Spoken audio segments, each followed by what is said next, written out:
नमस्कार. क्लास 12वी मधील सर्व पालकांसाठी हा आजचा व्हिडिओ केला आहे आणि मला पालकांना काही इम्पॉर्टंट इन्स्ट्रक्शन्स येणाऱ्या 12वीच्या बोर्डाबद्दल आपल्याला काही सांगायचं आहे.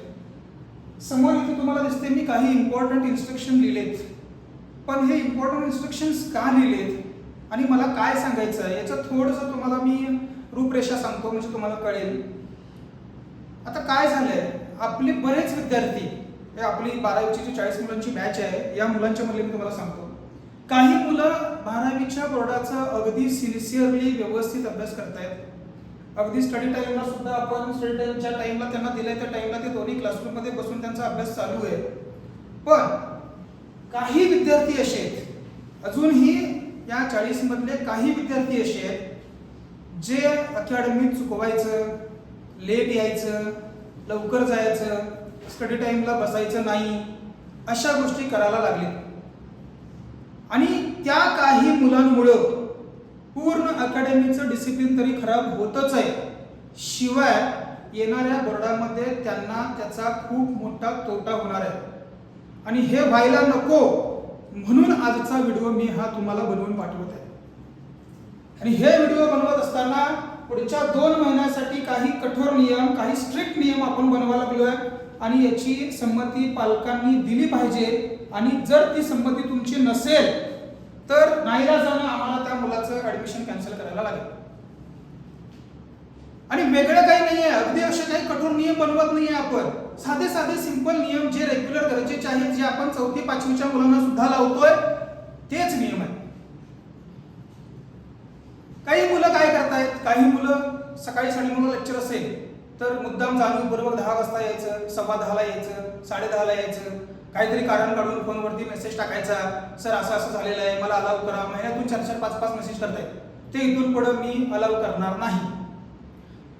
9ला लेक्चर असेल तर 8:55ला मुलगा क्लासरूम मध्ये असला पाहिजे. 9:30ला लेक्चर असेल तर मुलगा 9:25ला क्लासरूम मध्ये असलाच पाहिजे. शार्प टायमिंगला अकॅडमीचा गेट बंद होणार, त्यानंतर त्या मुलाला कोणत्याही परिस्थितीत अकॅडमीत आत घेतलं जाणार नाही. त्या दिवशी त्याची सुट्टी पडेल, दुसऱ्या दिवशी येताना त्यांनी पालकांना घेऊन यायचे, मगच अकॅडमीमध्ये बसू दिलं जाणार. हे आहे पहिलं टाइम पंक्च्युअलिटीज. जनरली तर तेच व्हायला लागले. बरीच मुलं जे एक दोघं आहे, पहिला एक दोघं लेट होत होती, त्या दोघांच्याकडे बघून आता 3-4 तशीच करतायत आणि त्यामुळे पूर्ण क्लास डिसिप्लिन बिघडतंय. त्यामुळे कुठल्याही मुलाला अगदी बरोबर आपला 9चा टायमिंग असेल तर त्या 9च्या टाइमला अकॅडमीमध्ये प्रेझेंट राहायलाच पाहिजे. 9ला गेट बंद झाल्यानंतर आम्ही कुठल्याही मुलाला क्लासमध्ये अलाव करणार नाही. दुसरं, काही मुलं अशी करतायत की सर तो एक लेक्चर आहे सकाळी 9चा 10:30चा, तो मला कळत नाही सर, त्या लेक्चरला मी बसत नाही, त्याला मी स्टडी टाइम करत बसतो, वाचत बसतो, अशी काही मुलं करतायत. आणि ती मुलं काय करतात मी तुम्हाला सांगतो, एका लेक्चरला बसायचं, दुसरं चुकवायचं, परत 2 बसायचे, 2 चुकवायचे, 3 बसायचे, 2 चुकवायचे, असं केल्यानंतर त्या मुलाला काही कळणार नाही. त्यामुळं इथून पुढचे जेवढे लेक्चर क्लासमध्ये होणार आहे त्यात कुठल्याही मुलाला ऐच्छिक लेक्चरला बसतो हा ऑप्शन नसणार. सगळे लेक्चर कंपल्सरी तो बसायलाच पाहिजे.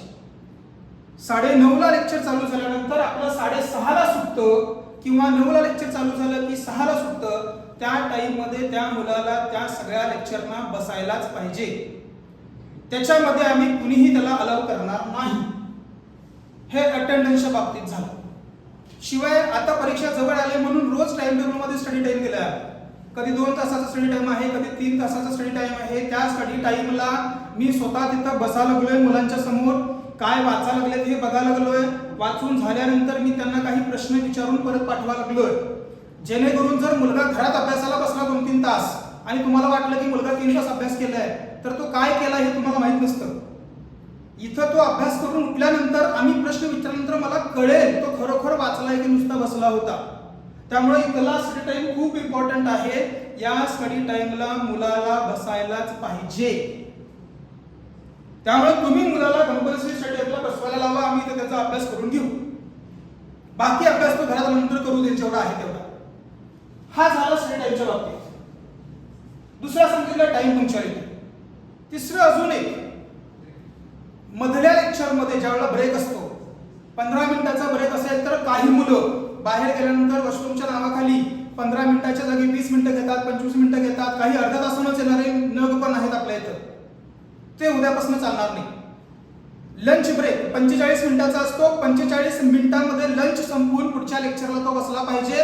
बाहेर थांबला असेल तर बाहेर हकलून देणार, लेक्चरला बसून दिलं जाणार नाही. साधे सिंपल नियम आहेत. 5वीच्या मुलाला सुद्धा कळतं लंच ब्रेक झालाय, पुढचा लेक्चर आहे म्हणजे 5 मिनिटं तिथे येऊन बेंचवरती बसलेले असतात. आणि इथं जर 12वीच्या मुलांना 11वीच्या मुलांना आपल्याला जर बोलवायला लागत असेल बाहेर जाऊन लंच टाइम झालाय या रे म्हणून, तर हे खूप चुकीचं आहे. आणि आपल्याला आपल्या मुलांचं, माझ्या विद्यार्थ्यांचं मला जर मार्क वाढवायचे असतील तर कधी ना कधी मला काही नियम स्ट्रिक्ट करायला लागतात. ते मी शेवटी या मुवमेंटला शेवटच्या 2 महिन्यामध्ये करतो. क्लास डिसिप्लिन झालं. नोटबुक चेकिंग जे आहे रेग्युलर, हे आता 12वीच्या मुलांसाठी नाही आहे, हे 11वीच्या मुलांसाठी आहे. 11वीच्या मुलांचे रेग्युलर नोटबुक चेकिंग केलं जाईल. आधीपासून आपण ते करतोय, आता पण केलं जाईल. पण ह्याचा रिपोर्ट मी तुमच्या ग्रुपला पाठवेन. काय काय कंडिशन आहे मुलांच्या नोटबुक चेकिंगची. आणि सगळ्यात महत्त्वाचं, मला क्लास डिसिप्लिन सुद्धा पाहिजे आहे मुलांच्या मध्ये. जनरली काय होतंय की सकाळचे 2-3 लेक्चर झाले, 4-5व्या लेक्चर थोडासा कंटाळा येतोय, थोडंसं इथं जी थोडंसं मुलं लूज पडतात, कॉन्फिडन्स लेवल थोडीशी कमी होते, मग थोडं साईडच्या बरोबर बोलणं, इकडचं बोलणं असलं व्हायला नाही पाहिजे. त्यासाठी आता मी ठरवलंय की कुठल्याही लेक्चरला रॅन्डमली मी जाऊन बसणार.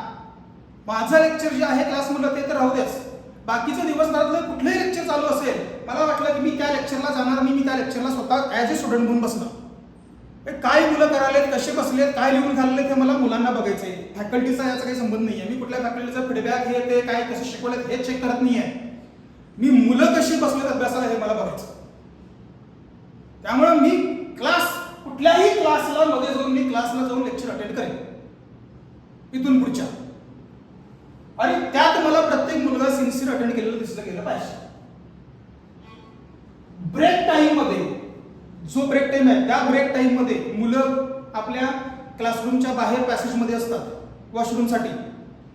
त्या वेळेमध्ये जर कोणत्या मुलाचं भांडण झालं, कोणत्याही मुलाचं भांडण झालं एकमेकांबरोबर, दोघांबरोबर, तिघांबरोबर, तर स्ट्रिक्ट ऍक्शन त्या दोन्ही मुलांच्या वरती आहे. सकाळी 9 ते संध्याकाळी 6 या वेळेपर्यंत आपण इथल्या सगळ्या नियमांचं पालन करायलाच पाहिजे. जर आपलं कुठल्या मुलाबरोबर काही वाद झाला असेल तर येऊन टीचरना, मला किंवा बाकीचे टीचर असतील कुणालाही आधी येऊन सांगायचं, तिथं वाद व्हायला नाही पाहिजे. जर वाद झाला त्या मुलाचं त्या दिवशी अकॅडमीतलं ऍडमिशन आम्ही कॅन्सल करून टाकणार दोघांचे. त्यामुळे हे नीट व्यवस्थित आधी बघून घ्या.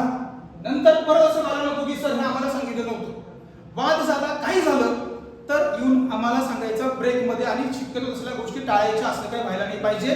विशेष करून 12वीच्या मुलांच्या मध्ये 2 महिन्यामध्ये बोर्डचा पेपर आला. हॉलिडेज, सुट्ट्या सांगितल्याशिवाय, प्रायर परमिशन शिवाय कोणतीही सुट्टी घ्यायची नाही. सुट्टी पाहिजे असेल आदल्या दिवशी मला फोन करून सांगायचा किंवा मेसेज टाकायचा, सर मी उद्या या कारणांमुळे अकॅडमीला येऊ शकत नाही. त्याला देखील मर्यादा आहे. उगीच 2-4 दिवस गेले की परत सुट्टी, 2-4 दिवस गेले की उद्या सुट्टी, 12वीला तर अलाव करणारच नाही आणि 11वीला पण नसणार, लक्षात ठेवा. कारण मला तुमच्या मुलांचा रिझल्ट चांगला पाहिजे आहे. अल्टिमेटली माझ्या विद्यार्थ्यांचा रिझल्ट चांगला पाहिजे आहे, आणि ते मिळवण्यासाठी आपल्याला काही गोष्टी ज्या बेसिक आहेत आपण 10वी पर्यंत करत आलोय तेच 11वी-12वीला मेंटेन करायला पाहिजे. अटेंडन्स 9 ते 6 तर मी तुम्हाला सांगितलेलंच आहे. मला बाकी जास्त कुठल्या मोठ्या गोष्टी सांगण्यात आणि हे करणार आहे, ते करणार आहे, असं असणार आहे, तसं असणार आहे, मला हे सांगायचंच नाही आहे. त्या सगळ्या गोष्टी मी करायला लागलोय.